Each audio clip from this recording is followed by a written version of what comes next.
Yamazaki's character was too real in this episode of March Comes In Like a Lion. If you believe in your dreams, then most likely they will come true. But here is the continued phrase of what he said. If you believe in your dreams and continue to work hard, then your dreams will definitely come true. The message of that, the meaning, how far he went with that dialogue, perfectly represents real life and what people strive to do. And in this case, how he compared himself with Rei and Nikaido. As we know, Rei and Nikaido, they're rivals. They compete with each other, and just until very recently, Rei didn't really look at Nikaido as a rival. He didn't. He just looked at him as like a friend, and that was basically it. And then recently, he started getting into gear, and started to really focus on shogi, and he started really recognizing, Nikaido as a really strong rival. And that has led to where he has grown, and he has changed, and he's starting to go on the proper path to where he can continuously grow and climb up the mountain that is shogi. And in this case, he has that goal. He has that objective to go for, to grab and reach out for, which is to be better than Nikaido, to keep up with him, but also to get up there in shogi for he can help out the sisters, Akari and all them, and, Hina's family. So because of this, he has a goal, he has an objective to accomplish, which goes along with what Yamazaki stated with his dialogue. In this case, Yamazaki, as we can see from his character, he is very similar to our two mains. He's very similar.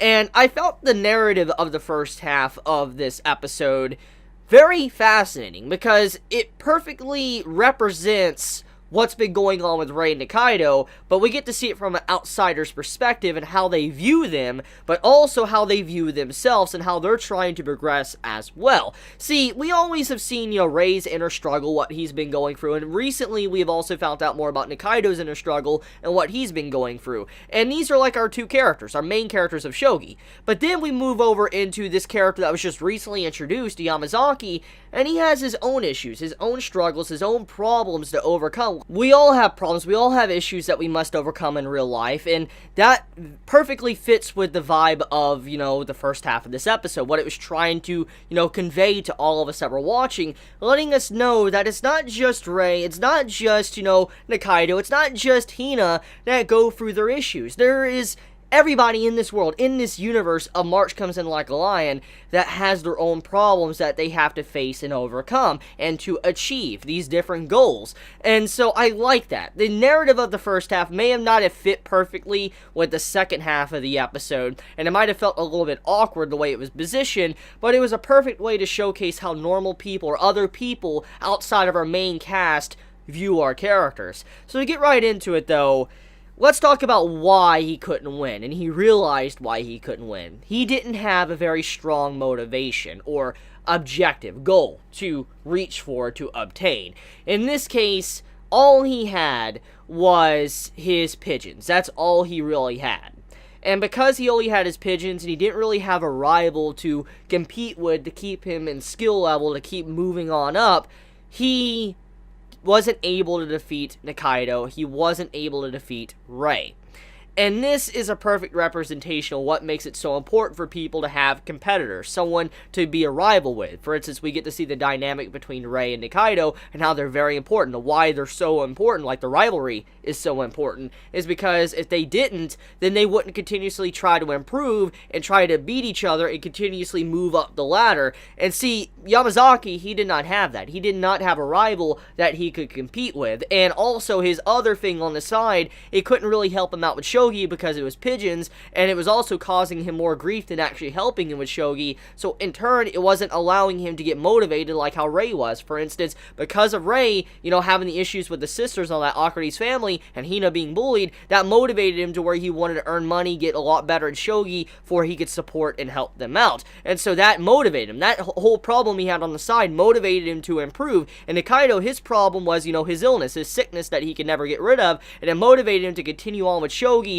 to at the very least be strong at one thing in his life that, his body cannot do. And so that's their motivation on the side. However, Yamazaki, he did not have that. He did not have anything on the side that could really motivate him to improve and get stronger, because pigeons and shogi, they're two separate realms. They don't correlate at all. So I thought that was really cool. I really like how Yamazaki's character was dived into. I don't know if he'll ever become a reoccurring character and he'll be important in the future, but I do like his character. I like what he stood for, and kind of showcasing an outsider's perspective on how Rei and Nikaido look, besides just seeing inside of their minds and how they view things around them.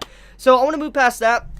Overall, a very good segment of this episode, and I feel like, you know, it's one of the best parts of the episode, actually. Easily the best part. I actually enjoyed that part probably even more than the second half, which was enjoyable, but I really love the first half just because of the message of it and what it really meant for our main characters. So, the second half, we move back over into Hina and how Rei found her, but also we get to see, you know, the family going out, getting some food. We get to see a really adorable moment with, you know, Rei carrying Momo back and all that, and she needed to use the bathroom and she just wanted to get home. Just all these little scenes and all that. It just shows how Rei is really starting to fit in with the family, and how he clearly has found a place that he could truly belong to and not be forced out or act like he is an outcast. He now has some place he can actually slightly call home. And I thought that was a really cool way to do that with this episode, especially when we saw Hina and how she's like, Rei found me. I didn't tell him or anything. I didn't tell him where I was. He just managed to find me. I mean, he had food for me. He was considerate and all that. And the way she was just talking to everybody, it just shows that Rei, he deeply cares about them, he pays attention to them, and they realize that.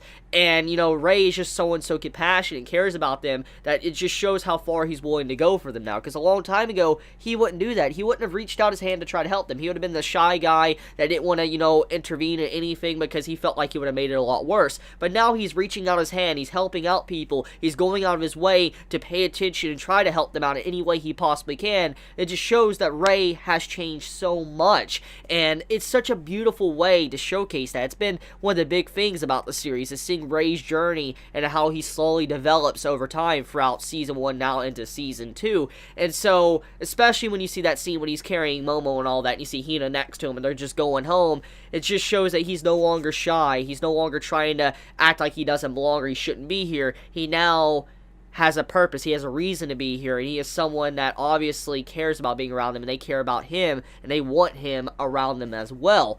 So, let's talk about the food scene, the comedy scene. So, there was a funny scene where, you know, we had everybody. We had Momo, Hina, you know, Akari, all of them were there just getting food, and, you know, had, like, Rei's like, hey, get whatever you want. You know, grab anything you want, it doesn't matter to me.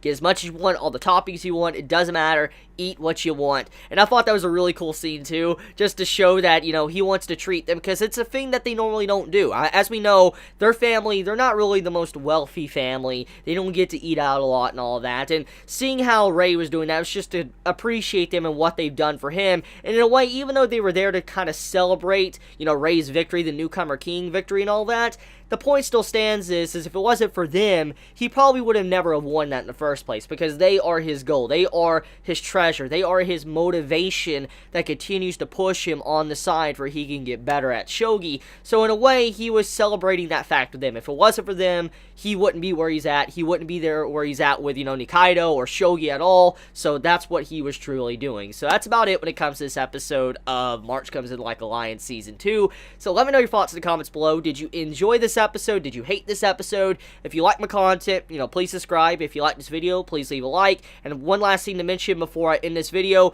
if you want to get notifications for when I upload a video, make sure to click the bell icon down next to the subscribe button. Now, if there is a reason you don't care to get notified when I upload a video, at the very least, click the bell icon for the YouTubers that you do care about, because it will help them out a lot. So I love you guys. Happy holidays. Please be safe. Chibi out.